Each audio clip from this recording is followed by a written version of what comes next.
We're in 1 Peter 2. We are in some of the verses that present a little challenge for us, and that's 1 Peter 2, verse 9, we covered last week.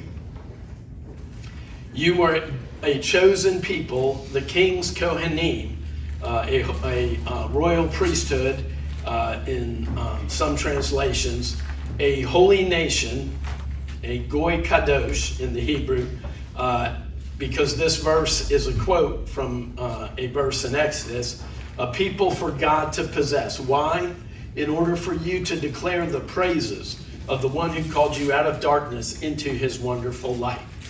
And then verse 10 goes on talking about a quote from Hosea, the children of Hosea. But we're going to review 9 because the big question is, who is the you in this verse? Some people think it might be Jewish believers only. And that I'm going to give the evidence for that in just a minute, which we talked about last week, but I want to go over it again. And some people think it's Gentile believers only. It's kind of a replacement theology perspective. And some think it's both Jewish and Gentile believers. And so we'll sort through the evidence for those three positions. The reason this is important is because the Gentile believers only replacement theology cites this verse to suggest that these words that were originally applied to the Jewish people now no longer apply to the Jewish people, but now it applies to the church. And so it's an important thing in the Messianic world, primarily in our interaction with church people, especially if they come from a replacement theology perspective. The Jewish people aren't too concerned with what the New Covenant scriptures say, and generally speaking, and most of them don't even know the verse in Exodus. So we just like to see them take a look at that and believe it. So in terms of the Jewish believers only, this could be talking about the you is the Jewish believers, and their former state was as unbelievers. And we saw that just 2 verses earlier in 1 Peter 2:7, which says, now to you who keep trusting, he is precious. But to those who are not trusting, the very stone that the builders rejected has become the cornerstone. And so you have these two groups, those who are trusting, which could be the Jewish believers. Because this is one example where Peter is quoting from the Hebrew scriptures to explain what is taking place. Well, if you're not talking to Jewish people, the Hebrew scriptures aren't something that they're going to be very knowledgeable about, and they're not going to see as authoritative in Peter's time. So Peter could well be talking about believing versus unbelieving, and it being just the Jewish people. Now, one of the reasons he quoted here from Psalm 118, verse 22, the stone the builders rejected has become the cornerstone. He also quotes this 1 Peter 2:9 is from Exodus 19, verses 5 and 6. And he quotes a number of passages from the Hebrew scriptures. Exodus 19, verses 5 and 6. And this is an interesting part, is it starts with a conditional statement. The most neglected words in the scripture, the most neglected word, very tiny word, 2 letters, if. It starts out, if you will indeed obey my voice and keep my covenant, then you shall be my own possession among all the peoples, for all the earth is mine, and you shall be to me a kingdom of priests and a holy nation. These are the words that you shall speak to the sons of Israel. And also in Isaiah 43, verses 20 and 21, it says, because I have given waters in the wilderness and rivers in the desert to give drink to my chosen people, the people whom I formed for myself, will declare my praise. And if you'll remember in the passage in 1 Peter, it says, why are these things? Why are you a chosen people? Why are you the royal priesthood and the holy nation and a special people for God to possess? In order for you to declare the praises of the one who called you out of darkness into his marvelous light. And also, the verses about being called out of darkness. Let's see if I have those. Oh yeah, Isaiah 2 verse 5. We'll come to that. I'll work my way through it the way I have it up here, since the PowerPoint is pre-prepared. He also quotes verses from Hosea. He uses Hosea terminology, and he says in verse 10 of 1 Peter 2, he says, once you were not a people. And there are a lot of people who understand that as perhaps being a description of the state of the Gentiles, who were not part of the people of God, because it says you were not a people, but now you are God's people. Before you had not received mercy as pagans. They hadn't experienced God's mercy, but now you have received mercy. However, that's from a passage in Hosea, Hosea 2 verses 25 or 23, depending on the translation. And I'm going to read it from a non-Messianic translation, just so we know it's not biased towards the Jewish people, from the New American Standard. And the Lord, if you'll remember in Hosea, he tells Hosea and his wife, whose name is Gomer, not the Marine, to name their children these names that represent the state of Israel's relationship with the Lord. And it starts out, the names have negative connotations, even though they're turned into positive connotations. And so it says in Hosea 2, verse 23 in the New American Standard, I will sow her for myself in the land. I will also have compassion on her who had not obtained compassion. And I will say to those who were not my people, you are my people, and they will say, you are my God. And so originally this was talking about the Jewish people. And all of these ideas that Peter is addressing the Jewish people is consistent with 1 Peter 1:1, which has a Greek term, diasporos. And generally speaking, the term diaspora is only used to mean the Jewish people being spread throughout the rest of the world.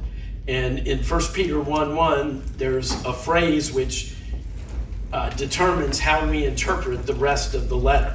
And the Greek is, let's see, I think I do it. Let's see if I have it. Yes. Eklektois parapadimus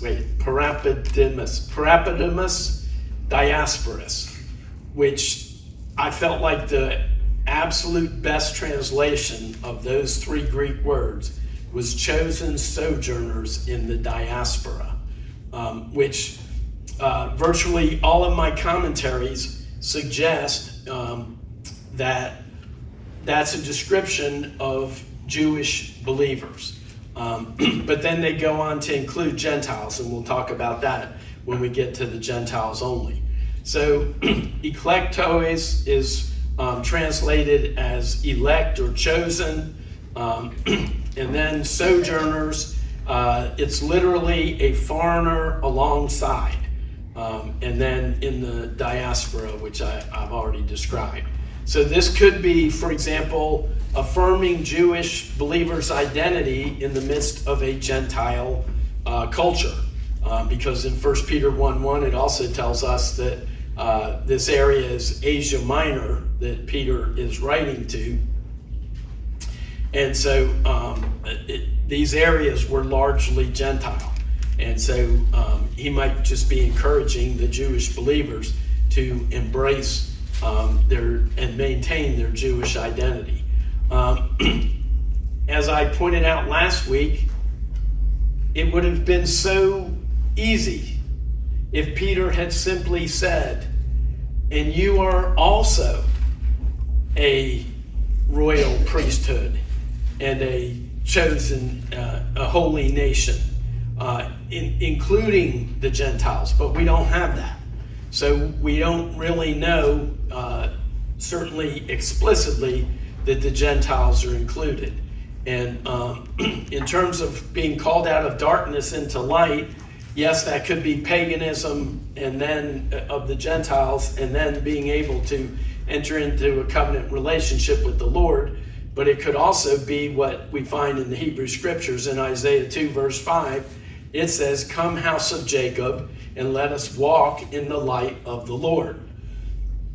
In Isaiah 60 verses 1 through 3, "Arise and shine, for your light has come, and the glory of the Lord has risen upon you. For behold, darkness will cover the earth, and deep darkness the peoples. But the Lord will rise upon you, and his glory will appear upon you, and nations will come to your light, and kings to the brightness of your rising." So you have these prophecies about the Jewish people being a source of light to the nations. And there's numerous other ones. I mean, they were called to be a light to the nations. So that's the evidence. It's not exhaustive, but those are some reasons why one might conclude that Peter is really writing to Jewish believers and that these words are applying to them. Now, there are some who believe he's writing to, the church alone, and the fact that they're Jewish just means that they're now part of the church. And of course, that's the historical bias in the church world in terms of its commentaries and its interpretation for nearly 2,000 years.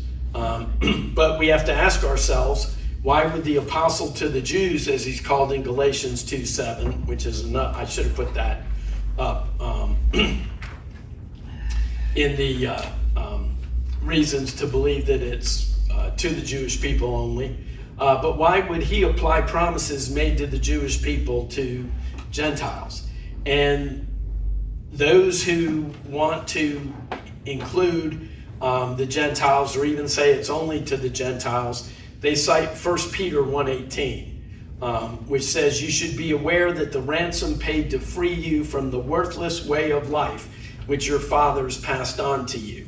Now, I'm happy to report that most of my commentaries cited that as the paganism of the previous existence of the Gentiles. But one of my commentaries did cite it as all the rules and regulations that had come to exist in Judaism. However, he went on to say, and the Gentiles have all their rules and regulations as well. So he kind of included everybody after first criticizing the Jews. But these, in my view, are the desire, and like I said, the bias that has existed cites two verses primarily in the entire letter of 1 Peter and sees Gentile connections. The other one is 1 Peter 4 verses 3 and 4, which have a list of fleshly excesses.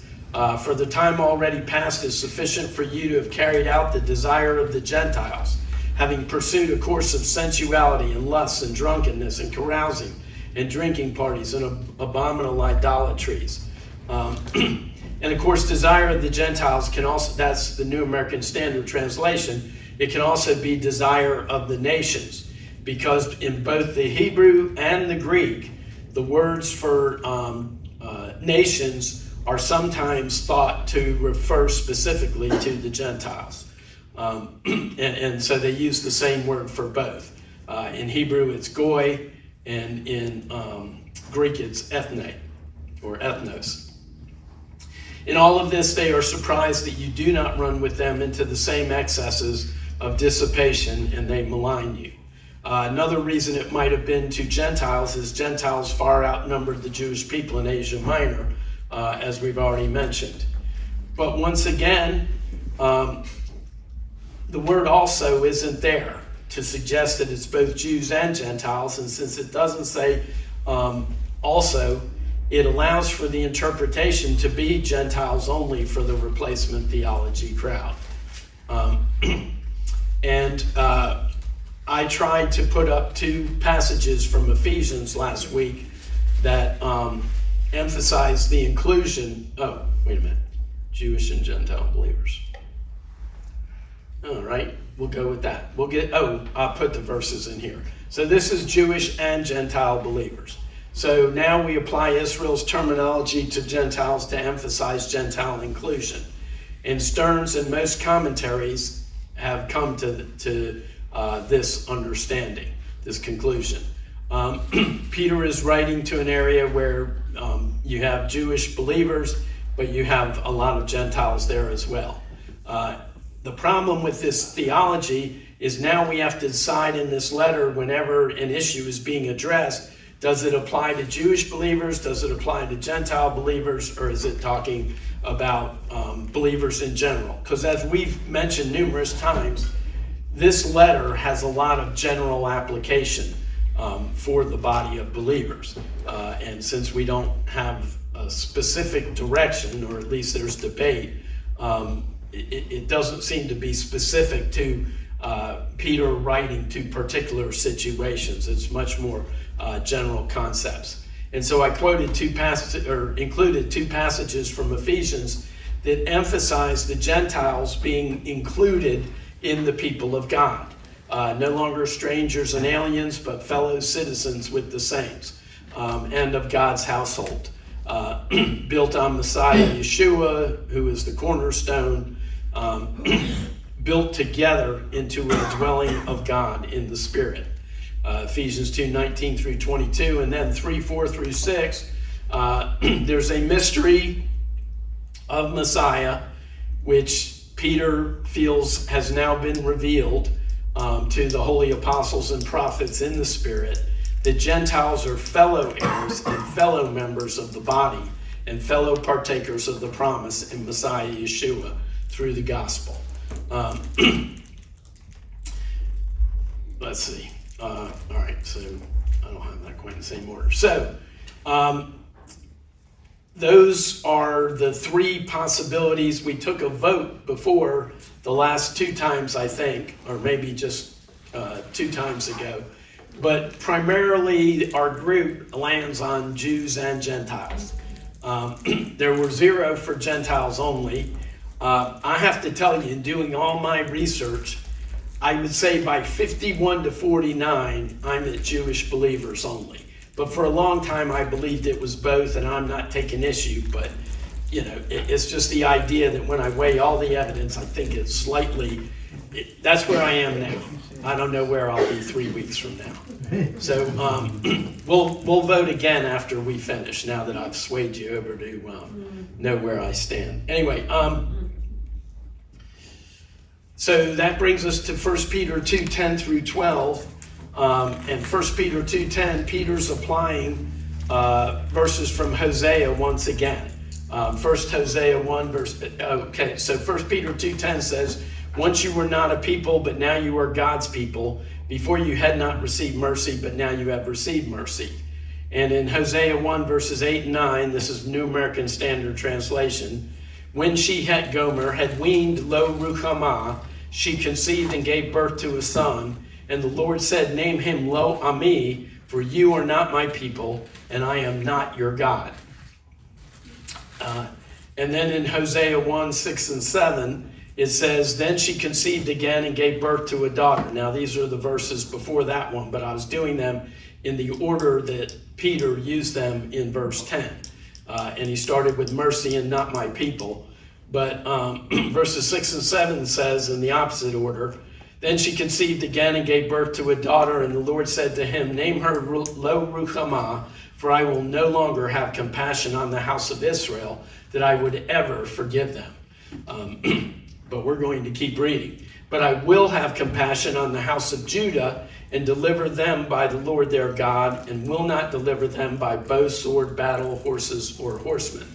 So first of all, something that is often neglected in the church world is much of the time that the prophets were speaking, there were two kingdoms in existence.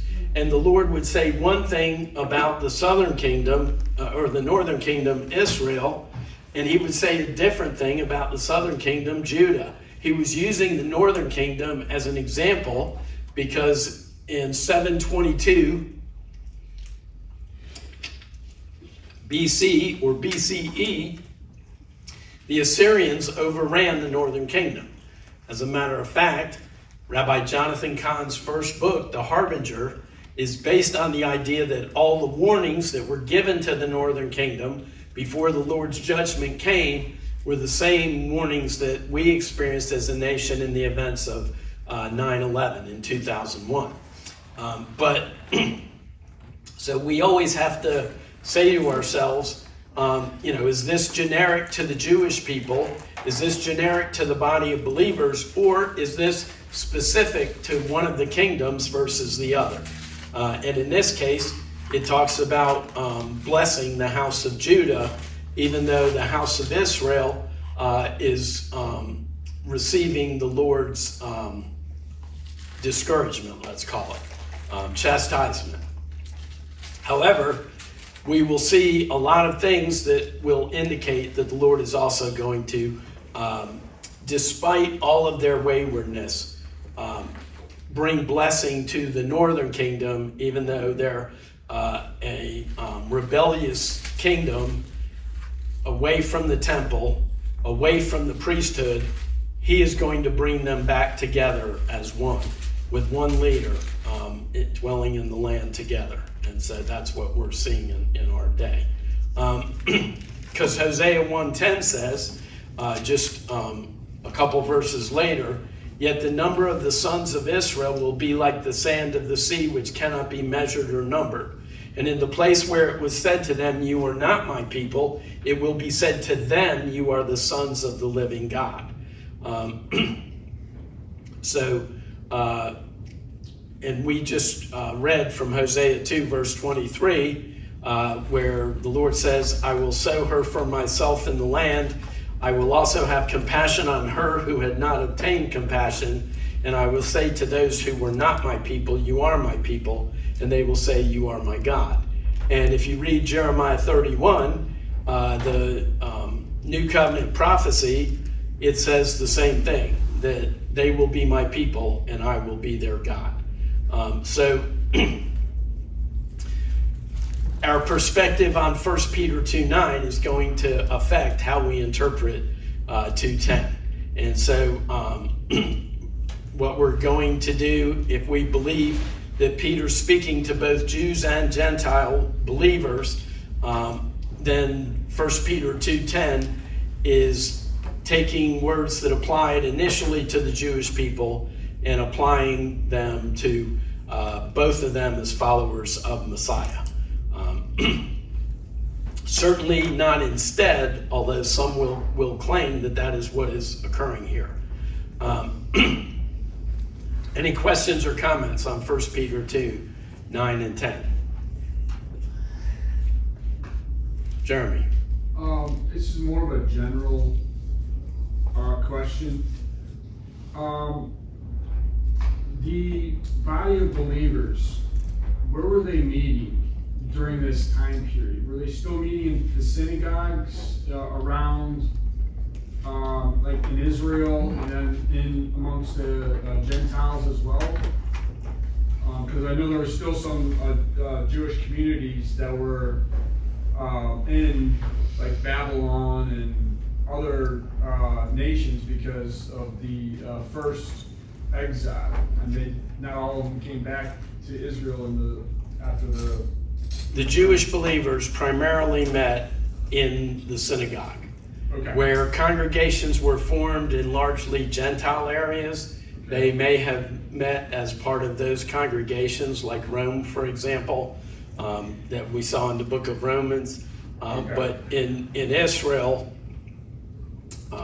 they were still meeting in the synagogue because if you read Acts, you can tell not only are Jewish believers meeting in the synagogue, but even it sounds like in Acts 15, verse 21, as we talked about earlier, that perhaps the 4 restrictions that were given to Gentiles, many believe those restrictions were to enable them to have fellowship with the Jewish people without inadvertently defiling them, so that they could come and hear Moses being read every week in the synagogue.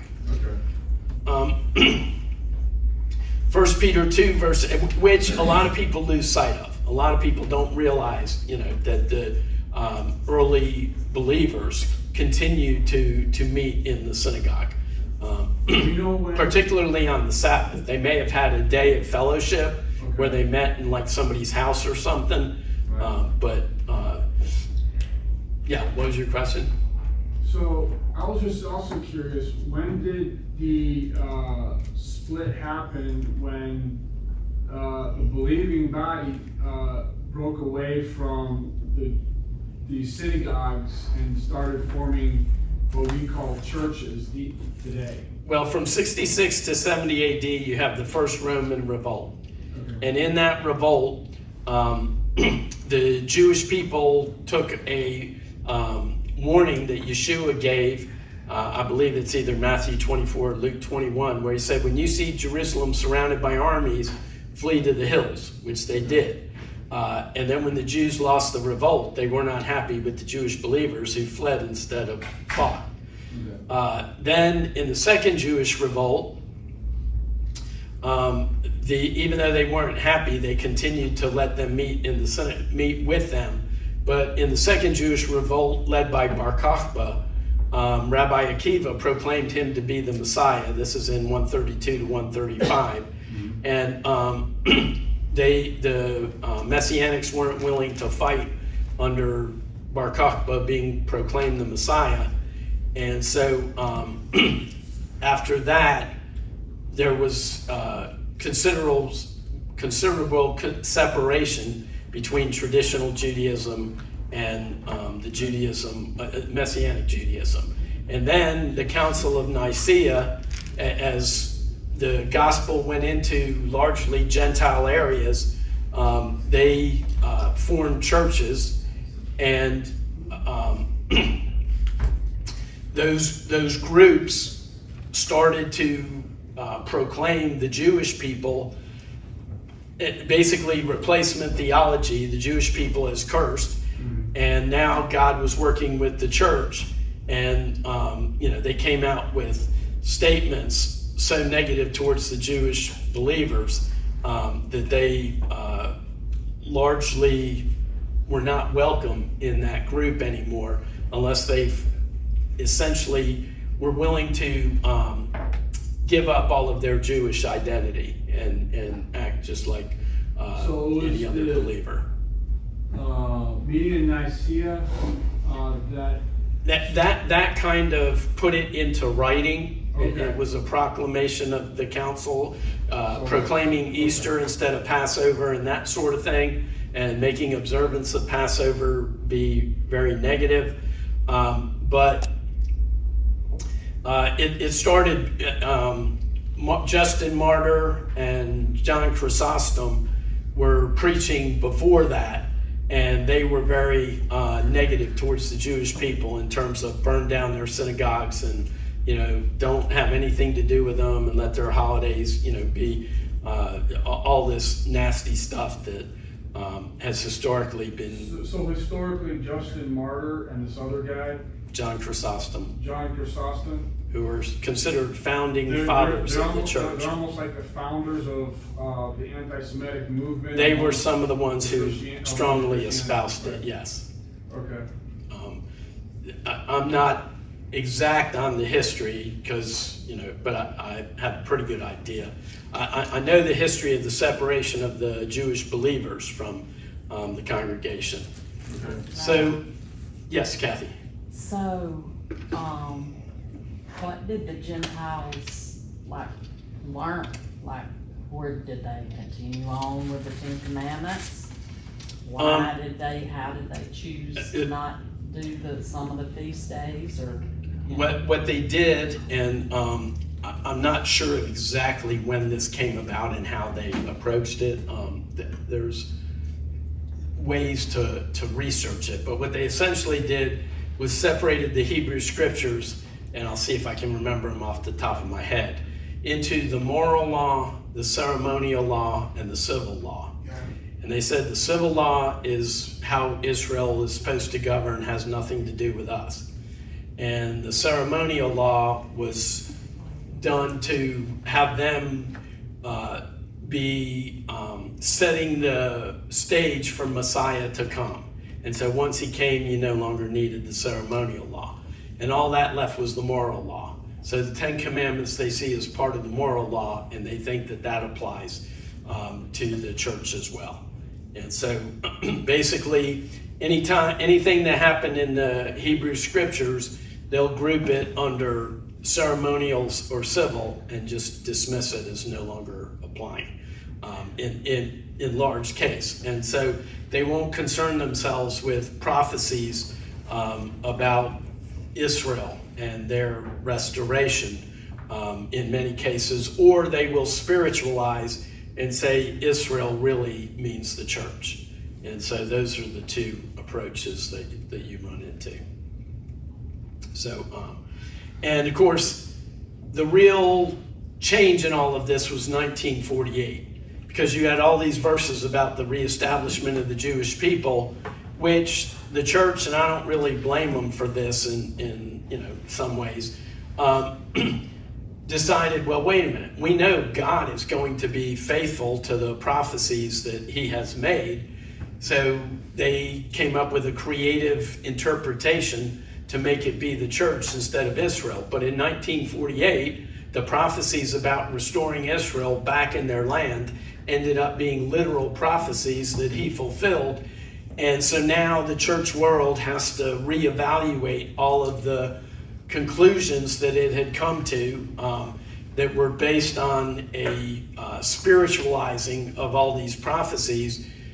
And the problem is most of the commentaries they used were written prior to 1948, and most of their established teachings. And frequently people will say, the church has approached this way for 2,000 years. Why are we thinking about changing it now?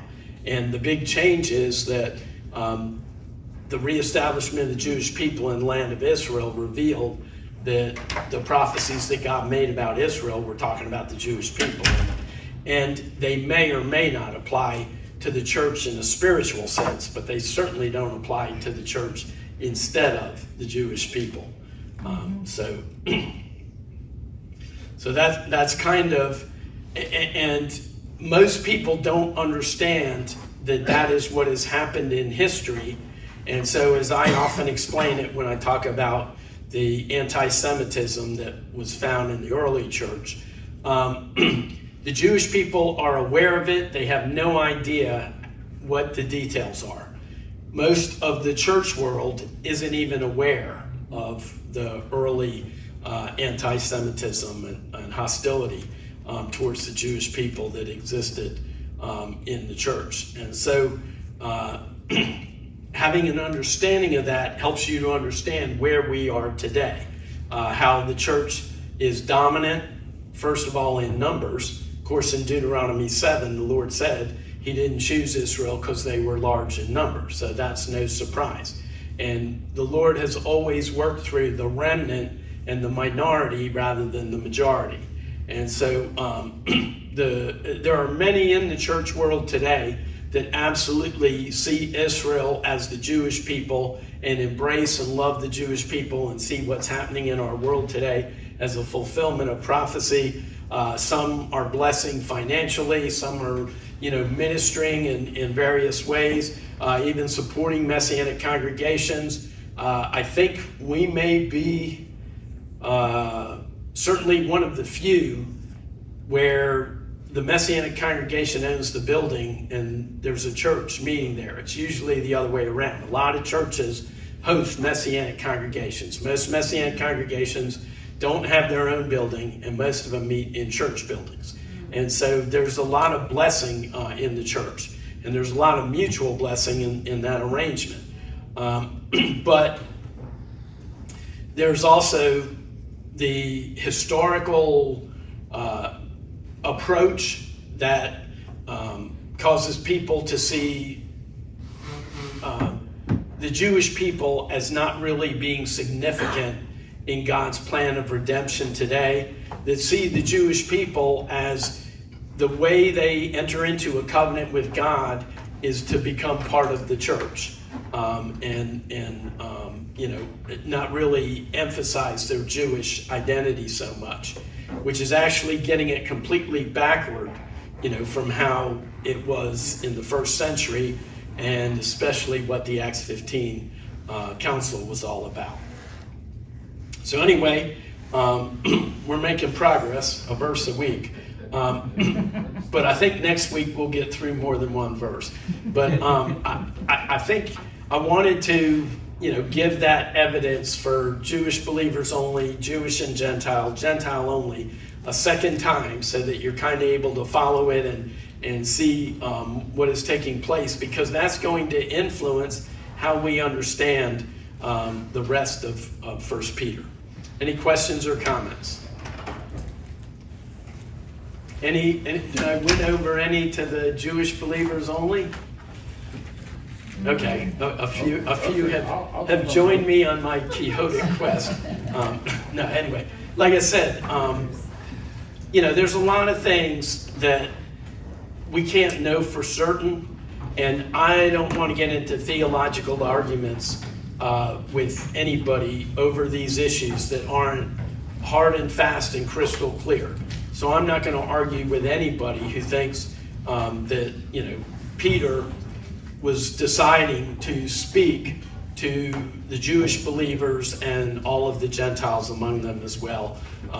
Like I said, I held that view for a long time, but as I just see these so many verses from the Hebrew scriptures that he's quoting, I think that's what actually tips the scale for me.